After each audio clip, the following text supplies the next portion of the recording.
Hello, hello, hello. Welcome back to another beautiful Monday where I get another opportunity to come on live, share my perspective and my thoughts with you guys. Welcome back to another episode of Artist Over Actor. My name is Javon Henry. I am your host, and today we will be talking about the 5 keys to becoming a successful artist. Now, a little bit of my philosophy and understanding. When I say artist, I'm not talking about someone who paints, someone who draws, although this encompasses them as well. I'm talking about a successful artisan, somebody who understands themselves and somebody who can put themselves into whatever medium they so choose. So, whether we're talking about voice acting or acting, which is what this channel is known for, or we're talking about photography, videography, any of the intended mediums, we're going to be going over 5 things that you can keep in mind in order to make yourself more successful when it comes to your approach for any of these mediums. These things are universal and these are my opinions. So, as I always say,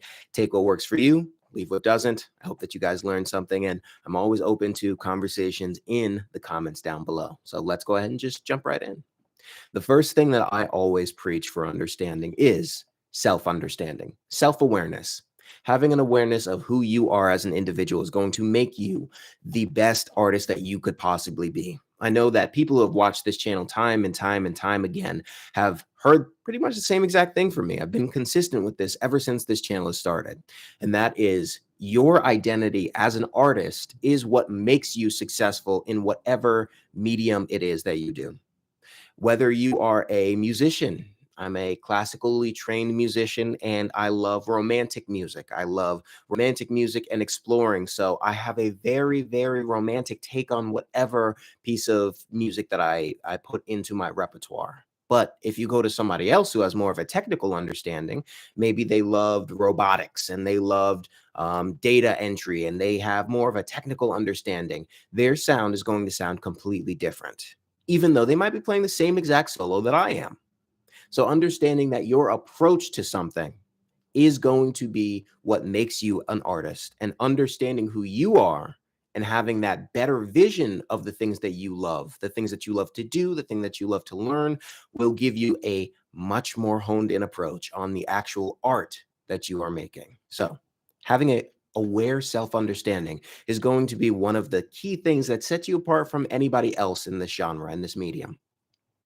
Whenever we first get started, we like to copy. We pick little things and we copy little things from other people and we try and strive to become them. And whenever we do this, we always just become a knockoff version of that person. That's not what we're here for. We're here to self actualize to the best of our abilities and put ourselves inside of whatever our intended medium is. And when we do this, we're going to find that we have much more success. We're going to connect to other people because even though nobody else is like us, everybody else can share a little bit of the same passion. And everybody else can understand and see passion when it's coming from somebody else. So, learning how to be yourself and put yourself in your intended medium is going to be one of the keys that sets you apart from anybody else who's in this field. The second thing, this is something that's very difficult, not only for me, but for a lot of the people who I chat with who are in the art scene. You can blame this on social media, you can blame this on comparison, you can blame this on a load of things, but that doesn't change the fact that the second key to becoming a fully self-actualized artist is self-discipline. That's the ability to sit down in your chair, and if you're a writer, to write. That's your ability to, if you're a voice actor, to read through scripts. If you're an actor, to read through scripts, to record yourself, to dry read, to do dry runs. If you love drawing, that's the ability to sit down and draw, no matter if you don't want to. Because let me tell you, there are a lot of times when I do not want to go into my studio and start recording. 2 things. That doesn't mean that your passion is diminished. That's number one. We're human. Sometimes we don't like to do stuff. Sometimes we don't want to do stuff. We got a bunch of stuff on our minds. So that's number one. It doesn't mean that you don't have a passion for it just because you don't want to do it at a particular time at a certain day. Number two, the fact that you do it anyway is what is going to make you a better artist. Because here's the thing. There's a difference between something that we're doing for the passion because we're doing it for us and something that we're doing collaboratively and we're doing it in a whole team. 9 times out of 10, if you're a voiceover artist, if you're doing something with other people, it's collaboratively and there are hard deadlines.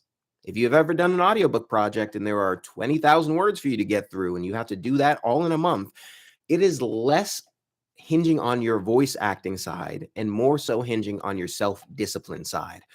How many words do you have to read every single day? How many things do you have to edit every single day? How many chapters do you have to get through in order to, by the end of that month, finish that project? You finish it, you release it, whatever happens after that happens. But the most important thing is self-discipline. And this is something that I'm saying not only for myself in the future when I look back and watch these videos as I do, but also for everyone out there who's listening. You need to finish your projects. The projects that you start need to be finished because you will spend so much time sitting there and thinking, well, what if I finish this project, right? We need to learn one very important thing. Finished, what's the phrase that I like to use? Done might not be perfect, but done is not the opposite of perfect. Let's just say that. If you finish a project, there is always something that you can change.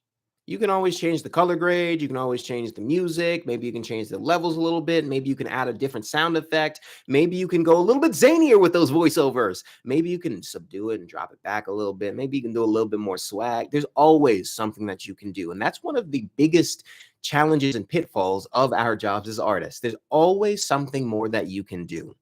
And there's been times when I've done auditions and I go over it 1, 2, 3, 4, 5 times, and I try and make it a little bit different each and every time. But done is better than perfect because perfect will never come. So the second key to the kingdom of being a successful artist is having the self-discipline to understand that even when you don't want to do something, 9 times out of 10, you're going to have to do it. That's just the medium that we're in.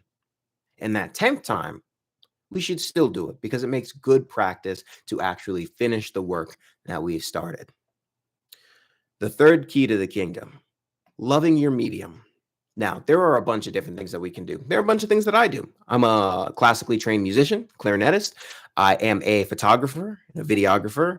I'm a video editor. I am an audio engineer. I do live engineering of audio, like for musicals and stuff. I'm a voiceover artist. I am an actor. There are a bunch of things that you can do. But you need to boil down the things that you actually love to do. What is the medium that you enjoy the most, that you're the most passionate about? Not from the perspective of money, not from the perspective of something that you think other people will see you as successful if you do. Right? We've all done that. I used to do videography and photography as my main gig. That was my business. I used to run a production studio. I still run a production studio. But let me tell you, 9 times out of 10, I was miserable because that wasn't the medium that I love. That's not how I love telling stories. I love telling stories between playing my clarinet and between voice acting. Those are the 2 things that I can do every single day and be happy. Not happy every second of the day because that's not how humans work, but happy with my intended medium every single day. You need to figure out what you can do every single day and love to do it. Feel passion doing it and actually have a good time telling a story while doing it. Because that is going to be the thing that is separating you from the rest of the crowd. You got to understand there's always going to be someone out there who loves doing something a little bit more than you, but they're not going to necessarily be as dedicated to that something as you are. There's always going to be someone out there who loves taking photos. I mean, loves taking photos. So if you only like it and you're trying to push all of your effort and time into that thing, it's going to be a waste of time. Tell you a little bit of a story. This isn't the first YouTube channel that I started. There is a speck right in the middle of these. This isn't the first YouTube channel that I started. I originally started a channel on videography and audio engineering, kind of in the same vein as Peter McKinnon, because Peter McKinnon was the first YouTuber that I ever saw. Fell in love with his style, fell in love with his photos. I absolutely loved the vibe and the stories that he was able to tell with the medium of photography. So I dived full in. I got the camera. My first camera was a Canon Rebel T5. I remember that very vividly. I got my first camera. I started shooting everything. I started taking pictures of everything. And I noticed that I wasn't really in love with this method of telling stories. It wasn't my favorite. It wasn't how I communicated to the world, but I kept pushing. I kept pushing because I was like, I want to be like Peter McKinnon. If I just keep pushing, I'm going to get the same exact photos that he does. Took me 7 years to learn that I was wrong. Took me 7 years to pivot away from that mindset and learn that I wanted to be a voice actor. And guess what? Here's the crazy thing. Here's the secret that I will tell you. After that 7 years of pushing and pushing and pushing and hating it and finding success in some gigs, but never truly liking it and always kind of being anxious and always wanting to do something else, when I picked up voiceover and I started working in this medium, not only did I love it, but I renewed my interest in photography tenfold. I love photography like I never have, because I'm not trying to shoehorn it in as the thing that is my methodology of telling stories. And that is what you have to figure out, what you truly want to do, because you can create a career around pretty much anything that you want. Let me tell you, that's the one beautiful thing about this year, 2023. You can create a career around voiceover, painting, and selling it on Instagram and Threads and Twitter. You can become a podcaster specifically just so that you can meet and conversate with other people. You can do pretty much whatever you want in whatever medium you love in 2023. So the third key to the kingdom is figuring out what that medium is. And you're only going to do that by trying a bunch of different things, trying and failing. Hopefully it doesn't take you 7 years, but trying and failing on a bunch of different things. And then eventually being honest with yourself, coming down the line and learning what it is that you truly want to put your time, energy, effort, and life into. Healthy detachment. That's the fourth key to the kingdom right there. This is something that's very difficult for a lot of us because as artists, we're typically more emotionally connected to our work. It's one of the great things. Now, there's a book by Rick Rubin that I highly suggest that you check out. It is the first book, Rick Rubin book. It's not the first book that he's written, but it is called The Creative Act, The Way of Being. It is absolutely incredible. It is the book that I have been jamming down my throat for the last week. Amazing book. And he talks a lot about healthy detachment and talks a lot about creativity in certain phases. And we'll go over like 2 or 3 of those phases. I'm not going to spoil it because it's an absolutely amazing book. If you have a list of books that you like to read, I highly recommend that you add this one in. Creativity is being open to accepting the ideas and the sights and telling stories that are taken in and digested by you in your frame of reference. And there are a couple of creative chapters and then non-creative chapters. Some of those creative chapters, and this goes back to healthy detachment, would include the actual seed, planting the seed of the creative idea. So let's say you want to make a series about letting go. Whether that be in voiceover, whether that be in photography, doesn't matter. Your series wants to be hinged upon the concept of letting go. Maybe you go and consume media that is about that. Maybe you watch movies, you listen to music. Maybe you go out into the desert and you see Saguaro cacti that have died, and you see them truly holding on by their last roots. There are a bunch of different things that you can do, but this planting the seed idea is a truly creative one. You're opening yourself up to all of these creative influences so that you can digest them and then channel them through whatever medium you intend to channel them through. That's creative. That's awesome. From there, you actually start to move around and figure out what it is you want to do with that idea. Do you want to channel it through a mini series where you're doing photos? Do you want to do a mini series where you're doing voiceover and different characters? What do you actually want to do with that? That's the second phase. Now, where does this healthy detachment come in? When it gets to a certain point, when you've figured out what those inspirations are, when you figured out how you want to channel it, what you want to do, you need to get to work. You need to start creating the thing. And once you have created the thing, like we talked about before, you need to let it go into the world and move on. As voiceover artists, one of the hardest things that we do is auditioning, because we don't have that sense of healthy detachment. Whenever we audition for something, we are attached to that outcome. Did we get the gig? Are we going to land this one? I love this one. It's very important to me. This is going to be my make or break moment.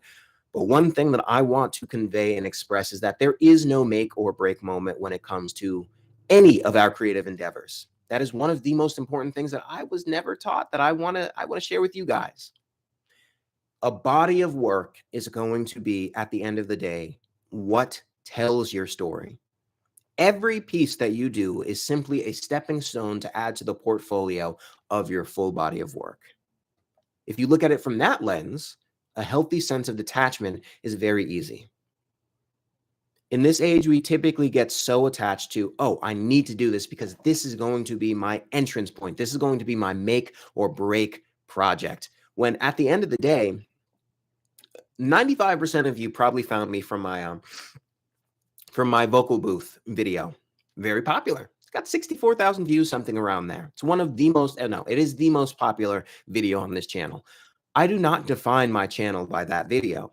It brought all of you guys, it built this huge, beautiful, healthy community, but I do not define my career in YouTube by that one video.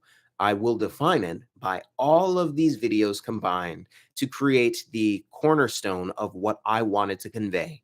The whole point of this YouTube channel is storytelling, my approach to artistry, and what I hope to convey is how to have a healthy approach to artistry, no matter what medium you are in. As a whole, that's why this podcast is known as Artist Over Actor. Because once you learn how to engage your true artistry, it doesn't matter if you're a musician, an actor, it doesn't matter if you paint, you will know how to approach things with a healthy mindset, and healthy attachment is a huge part of that. Last but not least, the last key to the kingdom that we're going to be going over today is, as an artist, one of the most important things is the desire to explore, understand, and learn. Now, I've been on a trip with my fiance for the last 7 months now. We explored the United States. We went through Oklahoma. We went to California. We saw the Grand Canyon. We were in Colorado. We were in everywhere that you could possibly think of in the lower south corner of the United States. And it was absolutely gorgeous. One thing that I did not expect was the fact that I love doing this. I've never really traveled before. I lived all around the country with my family, but I never really traveled just to do it before. So I didn't really know what to expect. We were living in a travel trailer. It was only 27 feet long. It was more of a confined space. I like my wide open spaces, but this was one of the best things that I have ever been able to do as an artist because it opened my eyes up to how to have a better appreciation for my work. Now, this doesn't have to be the same with you. I understand that I'm privileged. Not a lot of people are in the position where they can go out and just explore for 6 months, but that does not have to be what you do. Being open to learning and exploring and engaging can be with a wide variety of things. It can mean that maybe you take an improv class. Maybe you go to the library and you get your point to speak with 5 people. There are a bunch of different things that you can do to open yourself up emotionally. But the reason why I say that this is a necessary experience are my characters have never been more vivid, more vibrant, more alive than when I had this experience. Not because I traveled. That's not the point. The point is that I was opened up to new experiences that opened up new things within me that I could not have had if I did not take this experience in this stage of my life. Now, what do I mean by that? Like I said, there are a bunch of different things that you can do. And we as humans love to compare one high to the next high. We saw the Grand Canyon. What can be more beautiful than that? Well, maybe that experience is having kids. That can be more beautiful than that. Each stage of our life, we are open to different experiences in different ways. And we have to understand that. If I were to have kids and go to the Grand Canyon, I would be horrified. There is no way that I would enjoy that experience because everywhere that you look is death. Unless you are back from that guardrail. And me and my fiance talked about this. We would not want to take our kids there unless they were like 5, 6, 7 years old, because it is just a terrifying experience. So live your life. Be open to new experiences as they come, not so that you can put them off to enjoy them later, because there is no telling what later will entail. All of these experiences will be infused into your artistry and will give you a deeper understanding of who you are and the approach that you have to your artistry. And that is the most important fifth key to the kingdom, in my opinion. Understanding that you need to live experiences. How are you ever supposed to be a character who is supposed to be surprised if you've never been surprised in your life? Or at least recently, if you can't recall an experience of surprise, of shock, if you don't have a malaligned or maladapted, whatever the word, imagination like I am, and you can't vividly imagine something and live into that scenario, you need to go live your life. Not just living experiences through other people, but live your life. And that is the most important thing that I have to convey in any of these videos across any medium whatsoever. Your life is going to be what informs who you are, and then you put who you are into whatever medium you want. That is why I don't believe that AI is a overwhelming risk of replacing artists. Because when you truly have a point of view, when you're truly a storyteller, when you truly know what you want to convey, not trying to act with a capital A where you are trying to shoehorn yourself into a character, when you truly want to say something and express something through the eyes of the character, nothing can realistically replace that. It can work alongside it, but it can't replace it. Thank you guys so much for joining on another Monday edition of Artist Over Actor. My name is Javon Henry. I'm a voiceover artist. We have a bunch of different assets that you can get free of charge down in the description below. It is an eternal Black Friday. Enjoy your Monday, everybody. I have an audition to do and some auditions to crush, and I will see you next week.